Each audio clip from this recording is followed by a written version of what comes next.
उत्तराखंड राज्य की जनसंख्या से अब हम शुरुआत करते हैं। तो जनगणना 2011 के अनुसार राज्य की कुल जनसंख्या 1,86,292 थी, जो कि भारत की कुल जनसंख्या का 0.83% थी, जबकि 2001 में उत्तराखंड की जनसंख्या 84.9 लाख थी। उत्तराखंड में पुरुष जनसंख्या 51,37,773 यानी कि 50.93% और महिला जनसंख्या है 49,48,519 यानी 49.07% है। उत्तराखंड राज्य की जनसंख्या गिनी देश की जनसंख्या के लगभग समान है। गिनी कोई बाहरी देश है। उत्तराखंड में 0 से 6 वर्ष आयु वर्ग के शिशुओं की जनसंख्या है 13,55,814। ये सूची आप इसमें देख सकते हैं। सर्वाधिक जनसंख्या जनपद और न्यूनतम जनसंख्या जनपद। तो सबसे ज़्यादा जनसंख्या है 2011 के अनुसार, वो है हरिद्वार ज़िले की। उसके बाद है देहरादून की, फिर उधम सिंह नगर, नैनीताल एंड फिर पौड़ी। और सबसे कम जनसंख्या है वो है रुद्रप्रयाग जनपद की, चंपावत की, फिर उसके बाद बागेश्वर की और उत्तरकाशी, फिर चमोली। आप लोगों को ये सीरीज़ बहुत अच्छे से याद करनी होगी, क्योंकि एग्ज़ाम में आप लोगों ने देखे होंगे आजकल के पैटर्न, तो उसमें आता है कि जनसंख्या की दृष्टि से इनको एडजस्ट करो। तो फिर आता है ऑप्शन में आते हैं पौड़ी, नैनीताल, उधम सिंह नगर, फिर इसको सर्वाधिक जनसंख्या की दृष्टि से आपने इसको लाइन पे लगाना होता है। तो ये आप लोगों को हर एक ज़िले की जनसंख्या और इनका जो सीरीज़ है, क्रम है, वो आपको जानना ज़रूरी है। उत्तराखंड में दशकीय वृद्धि दर 2001 से 2011 के बीच उत्तराखंड राज्य की जनसंख्या वृद्धि दर 18.81%, जबकि 1991 से 2001 के बीच 20% जनसंख्या दर थी। यानी कि 2001 से 11 में कम जनसंख्या वृद्धि हुई, जबकि 2091 से और 2001 में ज़्यादा 20% इसमें जनसंख्या वृद्धि हुई थी। उत्तराखंड में सर्वाधिक दशकीय वृद्धि दर हुई थी 1991 से 81 के बीच, जो लगभग 27.45% थी। उस टाइम पे जनसंख्या विस्फोट हम कह सकते हैं हुआ था। राज्य में जनसंख्या वृद्धि दर का विभाजक वर्ष 1981 को माना जाता है। इसके बाद जनसंख्या वृद्धि दर में कमी आई थी। भारत में जनसंख्या वृद्धि दर 17.70% है। 2011 की जनगणना के अनुसार अल्मोड़ा व पौड़ी जनपद की दशकीय वृद्धि दर 0 से भी नीचे रही।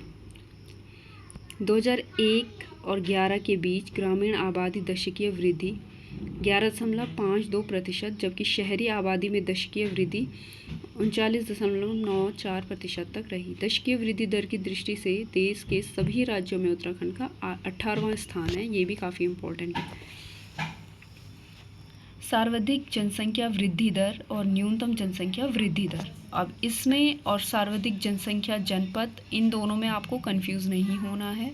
ये जनसंख्या वृद्धि दर की बात हो रही है यहाँ पे, तो ये टेबल भी आप लोगों को अच्छे से याद करनी है। आप लोग चाहें तो स्क्रीनशॉट ले लीजिए या फिर अपना नोट्स बनाइए साथ में, पर आपको इन दोनों टेबल में कंफ्यूज नहीं होना है। अभी और भी टेबल आएंगी कि जिसमें जनघनत्व वाली टेबल है, फिर एक लिंगानुपात वाली टेबल है, पर बच्चे जो सबसे ज़्यादा कंफ्यूज होते हैं वो जनसंख्या, सर्वाधिक जनसंख्या और सर्वाधिक जनसंख्या वृद्धि दर, इस दर में और जनसंख्या में कंफ्यूज हो जाते हैं।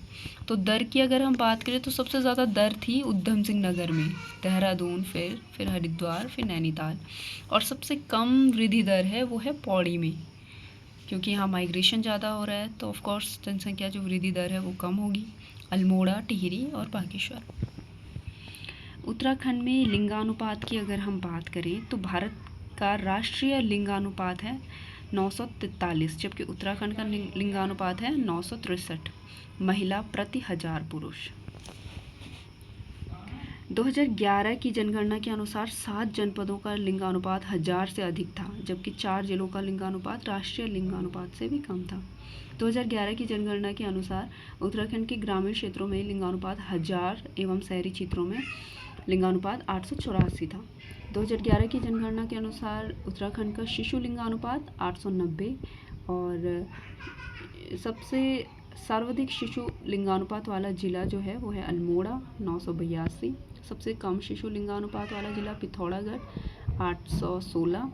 लिंगानुपात की दृष्टि से उत्तराखंड देश में 13वां राज्य है। तो अब ये लिंगानुपात वाली टेबल आप लोग देख सकते हैं। सबसे ज़्यादा लिंगानुपात है अल्मोड़ा, रुद्रप्रयाग, फिर पौड़ी, फिर बागेश्वर। और न्यूनतम लिंगानुपात है हरिद्वार, देहरादून, उधम सिंह नगर और नैनीताल। उत्तराखंड का जनघनत्व की अगर हम बात करें तो जनघनत्व 2001 के अनुसार उत्तराखंड का जनघनत्व है 159 प्रति वर्ग किलोमीटर, जो कि जनगणना 2011 में अब 30 बढ़कर यानी अब हो गया है 189 प्रति वर्ग किलोमीटर। राष्ट्रीय स्तर का जनघनत्व है 382। जनघनत्व की दृष्टि से उत्तराखंड देश का 25वां राज्य है और 2001 की अपेक्षा जनघनत्व में सर्वाधिक वृद्धि हरिद्वार जिले में हुई और सबसे कम वृद्धि हुई अल्मोड़ा। ये जनघनत्व वाली टेबल आप लोग देख सकते हैं। सबसे ज़्यादा हरिद्वार, सबसे कम उत्तरकाशी।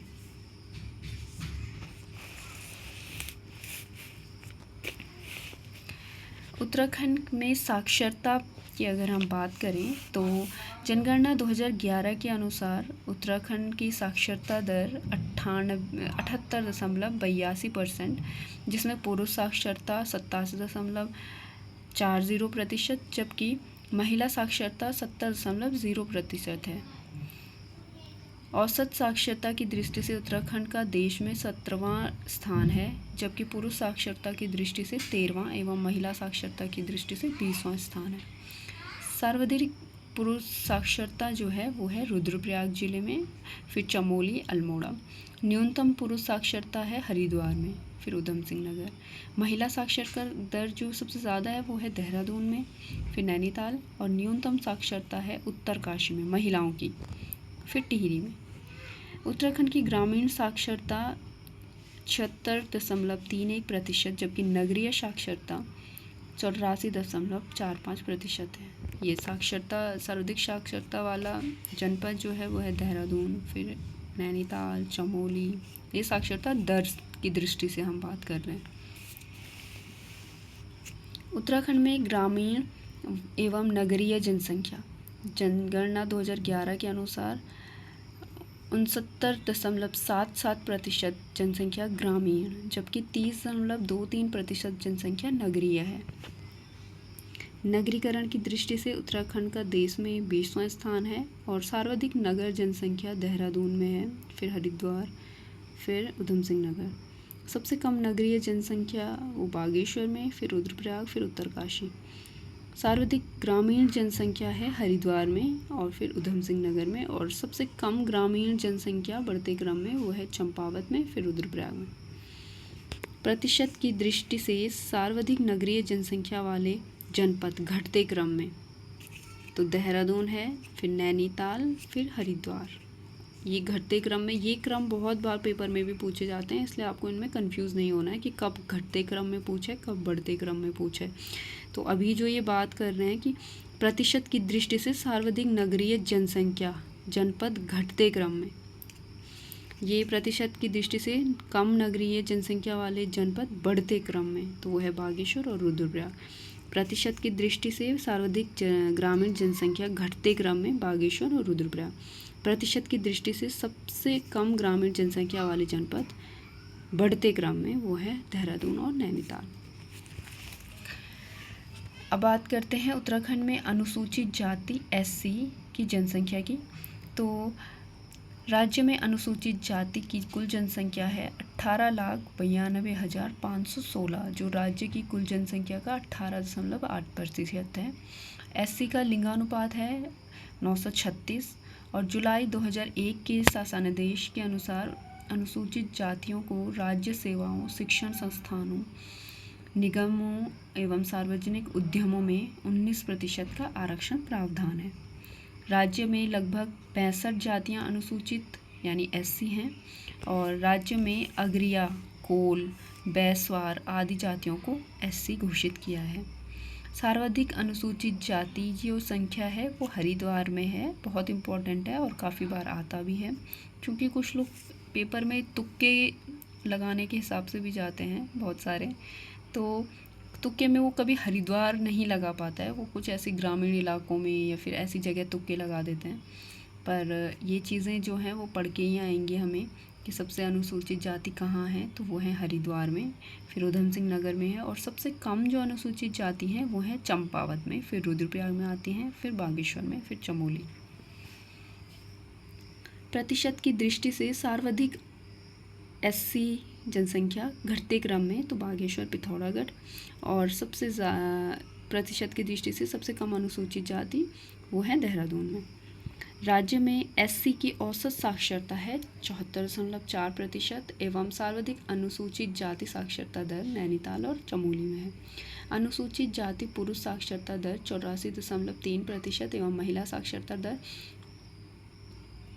64.1% है। राज्य में सबसे कम अनुसूचित जाति साक्षरता दर उधम सिंह नगर में है।